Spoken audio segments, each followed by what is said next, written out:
So నేపాల్‌లో social media apps అయితే ban చేసిన విషయం మనకు తెలిసిందే. సో ఈ నేపథ్యంలో నేపాల్‌లో చూసుకుంటే గనక ఉద్రిక్త వాతావరణం అయితే నెలకొందని చెప్పొచ్చు. అలాంటిది ప్రధాని ఇంటి మీద, పార్లమెంట్ మీద దాడులు చేయడం ఇప్పుడు సంచలనంగా మారిందని చెప్పొచ్చు. మరి దీని గురించి విశ్లేషించుకోవడానికి మనతో పాటు జనసేన రాష్ట్ర అధికార ప్రతినిధి శ్రీనివాస్ గారు ఇప్పుడు మనతో ఉన్నారు. నమస్తే సార్. సార్ మరి ఇవాళ చూడొచ్చు నేపాల్‌లో ఉద్రిక్త వాతావరణం అయితే నెలకొంది. అలాంటే సోషల్ మీడియా యాప్స్‌ని బ్యాన్ చేయడము అండ్ అలాగే దాని తర్వాత ఉద్రిక్త వాతావరణం నెలకొనడము, ఏకంగా ప్రధాని, అధ్యక్షులు అండ్ పార్లమెంట్ మీద దాడి చేయడము ఏమంటారు అసలు దీని గురించి? ఒకటమ్మా నేటంది కేవలం బయటకొచ్చింది ఏంటంటే వార్తలో సోషల్ మీడియా బ్యాన్ చేశారు కాబట్టి మనం యువత అంతా రోడ్డు మీదకి వచ్చారు, రకరకాల చేశారు అనేటువంటి కారణాలు చెప్పారు. కానీ నిజానికి ఆ తర్వాత సోషల్ మీడియా మీద బ్యాన్ కూడా ఎత్తేసారు. ఎత్తిన ఆగలా. ఇప్పుడు ఏమంటారు, యాంటీ కరప్షన్, అక్కడ అవినీతి పెరిగిపోయిందనే ఉద్దేశంతో జరుగుతుందో వాతావరణం అని అంటున్నారు. ఏకంగా అది ఎంతవరకు దారి తీసిందంటే ప్రధాని మీద దాడి చేయడం, పార్లమెంట్ మీద దాడి చేయడం, తర్వాత ఏమో అధ్యక్షుడు మాజీ ప్రధాని వాళ్ళ భార్య కూడా సజీవ దహనం తగలబెట్టడం. అంటే ఈ మధ్యకాలం మనం చూసాం, బంగ్లాదేశ్ కావచ్చు, శ్రీలంక కావచ్చు, ఇండోనేషియా కావచ్చు, కొన్ని చోట్ల ఇటువంటి అలజడులు, ఉద్రిక్తతలు అన్నీ రావడం, మొత్తానికి అది దేశాధినేతల ఇళ్లలోకి చొరబడడం, విధ్వంసం సృష్టించడం, ఒక రకమైనటువంటి వాతావరణం జరిగింది. కాకపోతే నేపాల్ చాలా చిన్న దేశం, ఎంతమ్మా 3 కోట్ల మంది జనాభా ఎంతమంది ఉంటారు, అంతే చిన్న దేశం, కానీ శాంతియుత దేశం. కానీ అక్కడ ఏమైందంటే గత కొద్ది కాలంగా, ఇప్పుడంటే అలరలు ఇంత తీవ్ర స్థాయిలోకి వెళ్ళినాయి, కానీ మన మే నెలలో కూడా జరిగినాయి ఇటువంటి ఘర్షణలు. అప్పుడు కూడా కొంతమంది చనిపోయారు. అయితే అక్కడ ఒక రకంగా ప్రజల్లో వచ్చిన భావన ఏంటంటే ప్రజాస్వామ్య పాలన కాకుండా మళ్ళీ రాచరికం కావాలి, రాజు పాలించాలి, కానీ ఆ పరిపాలించే రాజు ప్రజాస్వామ్యబద్ధంగా ఉండాలి, అక్కడ వ్యవస్థ కూడా 2 సిస్టమ్ వ్యవస్థ కావాలి అనేటువంటి కొన్ని ప్రజలు భావిస్తున్నారట్టుగా వచ్చింది బయటికి. ఇప్పుడున్నది ప్రజాస్వామ్యబద్ధంగా వీళ్ళు వచ్చినా కూడా వీళ్ళు దేశంలో ఎంత అవినీతి పెరిగిపోయినా, తర్వాత ఏమో ఒక పక్క నుంచి నిరుద్యోగం పెరిగిపోయినా పట్టించుకోకుండా ఈ పరిపాలన ఎవరైతే చేస్తున్నారో వాళ్ళకి సంబంధించిన పిల్లలందరూ కూడా విదేశాల్లో విలాసాలు చేస్తున్నారు అని చెప్పేసి కొన్ని చెప్పడం, వాటికి సంబంధించిన వీడియోలు కొన్ని రావడం ప్రజల కోపం తెప్పిస్తున్నాయి. మేమేమో ఇంత నిరుద్యోగంతో, ఇంత అవినీతితో ఇంత నలిగిపోతామంటే వీళ్ళ మాత్రం అధికారంలోకి వచ్చి ఇతర దేశాలకు వెళ్ళి విలాసాలవంతమైన జీవితం గడుపుతారా అనేటువంటిది ఒక అలజడి సృష్టించింది. కానీ దీని వెనక కేవలం ఈ అలజడులు ఎప్పుడైతే వచ్చినాయో కొన్ని సోషల్ మీడియా మీద బ్యాన్ చేశారు. వాళ్ళు ఏమని చెప్పారు, మనకు కట్టవలసినటువంటి ట్యాక్స్ కట్టట్లేదు, అందుకని బ్యాన్ చేసామని ఏదో కొంత చెప్పింది ప్రభుత్వం, నమ్మలా. అయితే రెస్ట్రిక్షన్స్ కొన్ని పెట్టారండి వాళ్ళు. ఆ రెస్ట్రిక్షన్స్కి కొన్ని సోషల్ మీడియా యాప్స్ వాళ్ళు ఒప్పుకోలే. మన ఇండియా ఉంది, మన ఇండియాలో కొన్ని రెస్ట్రిక్షన్స్ ఉన్నాయి, కానీ అక్కడ ఆ రెస్ట్రిక్షన్స్కి ఒప్పుకోవాలా.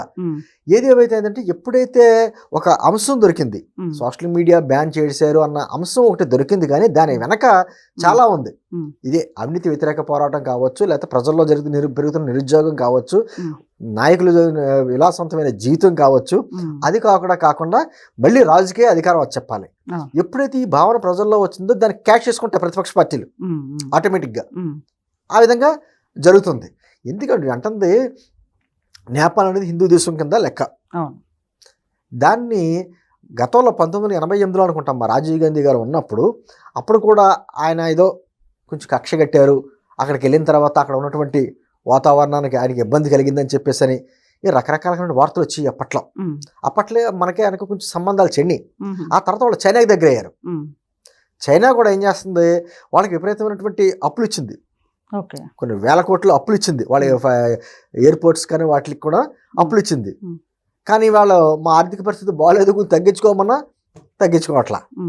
ఎప్పుడైతే ఒకటి చాలా జాగ్రత్తగా గమనిస్తే మన చుట్టుపక్కల జరిగేటువంటి ఇప్పుడు జరుగుతున్న నేపాల్ కావచ్చు, మన బంగ్లాదేశ్ కావచ్చు, శ్రీలంక కావచ్చు, వీటి వెనక ఏంటంటే వీళ్ళకే చైనా ఏదో రకంగా వాళ్ళకి ఆర్థికంగా అప్పులు ఇచ్చి వాళ్ళ దగ్గర నుంచి ₹1 ఇవ్వడం, ₹10 వసూలు చేయడం లాంటిది ఏదో రకంగా, లేకపోతే ఆ దేశాల్లో స్థావరాలు, నౌకా స్థావరాలు కానీ ఏర్పాటు చేసుకునేటువంటి అవకాశాన్ని చేస్తుంది. మన ఇండియాకి అలా మూసారు.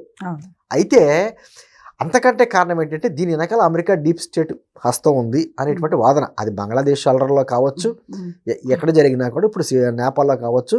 ఎప్పుడైతే నేపాల్ చైనాకి దగ్గర అవుతుందో ఆటోమేటిక్గా అమెరికాకి వ్యతిరేకంగా ఉంటుంది, అమెరికా కన్నెర చేస్తుంది. అందుకని అమెరికాకి సంబంధించిన డీప్ స్టేట్ కూడా ఇక్కడ వర్క్ చేస్తుంది. ఈ అలర్ల వెనక వాళ్ళు కూడా ఉన్నారు. ఈ అలర్లకి చేసే వాళ్ళ వెనకాల ఆర్థికంగా అండదండలు అంటించేది ఆ డీప్ స్టేట్ అనేటువంటి వాదనలు కూడా ఉన్నాయి. వాస్తవాలు ఏంటనేది పక్కన పెడితే మనకి దాదాపు ఇంచుమించు 1750 కిలోమీటర్లు ఎంతో మనకి బోర్డరు. India Nepal border. కాబట్టి మన ఇండియా కూడా కొంచెం అలర్ట్ అయ్యింది. ఎందుకంటే ఆ బార్డర్ మొత్తం BSF అంతా అలర్ట్ చేశారు, మొత్తం సెక్యూరిటీ సిస్టమ్ అంతా టైట్ చేశారు. సార్ అంటే మీరు అన్నట్టు ఇప్పుడు చూసుకుంటే ఎంతో ఉద్రిక్త వాతావరణం అక్కడ నెలకొందని చెప్పొచ్చు. అలాంటిది ఇప్పుడు అదే ఇండియాకి ఏ విధంగా ఎఫెక్ట్ అవుతుంది అంటే ఖచ్చితంగా మన బార్డర్ దేశం అమ్మా. ఇప్పుడు మన ఇంటి పక్కన ఇల్లు కాలిపోతా ఉంటే మనకి ఎంతో కొంత కనీసం మంటలకు రాకపోయినా ఆ మసైనా అంటుకుంటుంది. అలాగే అందుకని ఖచ్చితంగా బార్డర్ దేశాల్లో ఉన్నటువంటి ఇప్పుడు బంగ్లాదేశ్ ప్రధాని పారిపోయి మన ఇండియాలో తలదాచుకుందామే. ఆ రోజున శ్రీలంక ప్రధాని వాళ్ళంతా కూడా పారిపోయి వేరే ఇతర దేశాలు అలవలసిన పరిస్థితి ఉంది. అటువంటి పరిస్థితి వచ్చినప్పుడు ఇప్పుడు నేపాల్లో కూడా మిలిటరీ హ్యాండ్ ఓవర్లోకి వెళ్ళింది. మిలిటరీ ఇమీడియట్గా రాజీనామా చేయించారు, ప్రధాని వాళ్ళని చేయించారు, వాళ్ళు సేఫ్ జోన్లో పెట్టారు అనుకోండి. అయితే ఖచ్చితంగా అక్కడ అధికార మార్పిడి జరగాలి. ఎవరికి ఇవ్వాలి ఏంటన్నది ఏదో స్పీకర్కి ఎవరో పేరు చెప్తున్నారో అతనికి ఏదో అధికారం ఇస్తారన్నట్టుగా అనిపిస్తుంది. ఏంటంటే ఏదేమైనా చుట్టుపక్కల ఒక విధమైన శాంతి భద్రతలో లోపించినప్పుడు దాని ఇంపాక్ట్ ఖచ్చితంగా పక్క దేశాల మీద పడుతుంది. అక్కడ బతకలేక అక్రమంగా వలస వచ్చే వాళ్ళు ఉంటారు, రకరకాలైనటువంటి ఇబ్బందులు ఉంటాయి. ఇప్పుడు అందులోని నేపాల్కి సంబంధించినటువంటి మొత్తం ఎయిర్పోర్ట్లన్నీ క్లోజ్ చేశారు, 30 ఎయిర్పోర్ట్ల దాకా క్లోజ్ చేశారు అక్కడ. ఇప్పుడు ఈ రోజున మనకి చూడండి అనంతపురంలో మీటింగ్ ఉంది, లోకేష్ గారు వెళ్ళడం మానేశారు. ఎందుకు మానేశారు? మన భారతీయులు అందులోని మన ఆంధ్ర వాళ్ళు చాలా మంది ఉంటారు, తెలుగు వ్యక్తులు అక్కడ ఉంటారు కాబట్టి వాళ్ళని ఏదో రకంగా సేఫ్ జోన్లో బయటకు తీసుకురావాలి అని అలర్ట్ చేయడానికి అక్కడ కంట్రోల్ రూమ్ పెట్టుకుని మంగళగిరిలో ఆయన ఎప్పటికప్పుడు మానిటరింగ్ చేస్తున్నారు ఆయన. అంటే అది ఖచ్చితంగా మన తెలుగు వాళ్ళు చాలా మంది ఉంటారు అక్కడ. అంటే కొన్ని వేల మంది ఉంటారు, మన తెలుగు వాళ్ళని కాకుండా భారతీయులు కూడా వేల మంది ఉంటారు. చాలా ఈజీగా మనం ప్రయాణం చేసేటువంటి దేశం కదా, అనేక రకాల సంబంధాలు ఉన్నాయి. కాబట్టి మనం భారతీయులందరినీ సేఫ్ జోన్లో తీసుకురావాలి. అదే సందర్భంలో అక్రమ వలసదారులు అరికట్టాలి. మన ఇండియాలోకి అదే రకంగా వస్తారు కదా, ఇన్ని రకాలుగా మనం ఏది ఏమైనా కూడా త్వరలో నేపాల్లో శాంతి భద్రతలు అదుపులోకి రావాలి, ప్రజాస్వామ్యమైనటువంటి ప్రభుత్వం రావాలని కూడా కోరుకోవడంలో తప్పలేదు. సరే, ఇంకొకటి అంటే సోషల్ మీడియా చాలా కీలకం అని చెప్పొచ్చు. అలాంటిది ఏది ఉన్నా కూడా సోషల్ మీడియా ఇప్పుడు చాలా మంది వాడుతున్నారు. అలాంటిది ఏకంగా 26 యాప్లని బ్యాన్ చేయడము ఏ విధంగా చూడొచ్చు అంటారు? అంటే దాని మీద ఆధారపడిన చాలా మంది ఉపాధి కూడా కోల్పోయామంటూ కూడా చెప్తున్నారు. అండ్ అలాగే మీరు అన్నట్టు అవినీతి కూడా ఒక విధంగా కరెక్ట్ అయితే గనక, అంటే ఒకటి సోషల్ మీడియా అన్నది ఎంత మంచో అంత చెడు ఉంది. మంచిగా ఉపయోగించుకుంటే దాని అంత మంచి యాప్ లేదు, అదే విధంగా చెడు కూడా ఉపయోగించుకుంటున్నారు.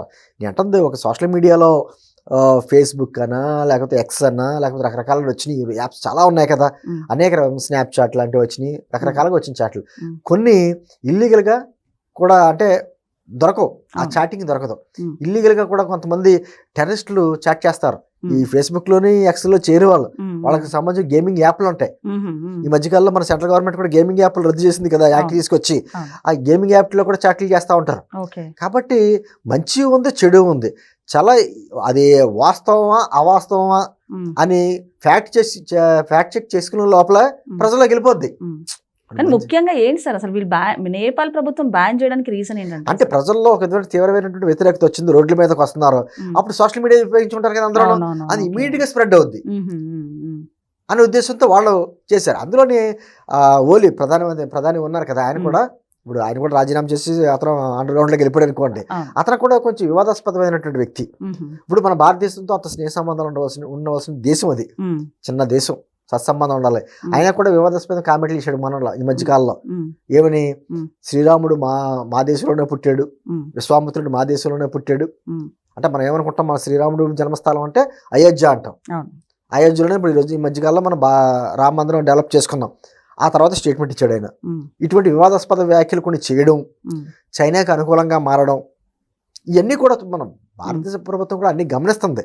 కానీ చాలా చిన్న దేశం, హిందూ దేశం, అది బాగుండాలనే కోరుకుంటాం. దాంతో మనకి ట్రాన్స్పోర్టేషన్ అన్నీ కూడా చాలా ఎక్కువగా ఉంటుంది మనకి. అయితే ఏదేమైనా కూడా ఇది కేవలం సోషల్ మీడియా మీద బ్యాన్ చేసినటువంటి యుద్ధంగా మనం పరిగణించకూడదు. దీని వెనకాల అనేక రకాలైనటువంటి కారణాలు, అవినీతి కావచ్చు, నిరుద్యోగం కావచ్చు, పెరిగిపోతున్న నిరుద్యోగం కావచ్చు, ఏదైనా కావచ్చు. దీంతో పాటు కొన్ని ఇంటర్నేషనల్ మీడియా చెప్తున్నట్టు అమెరికా డీప్ స్టేట్ కూడా ఉందా.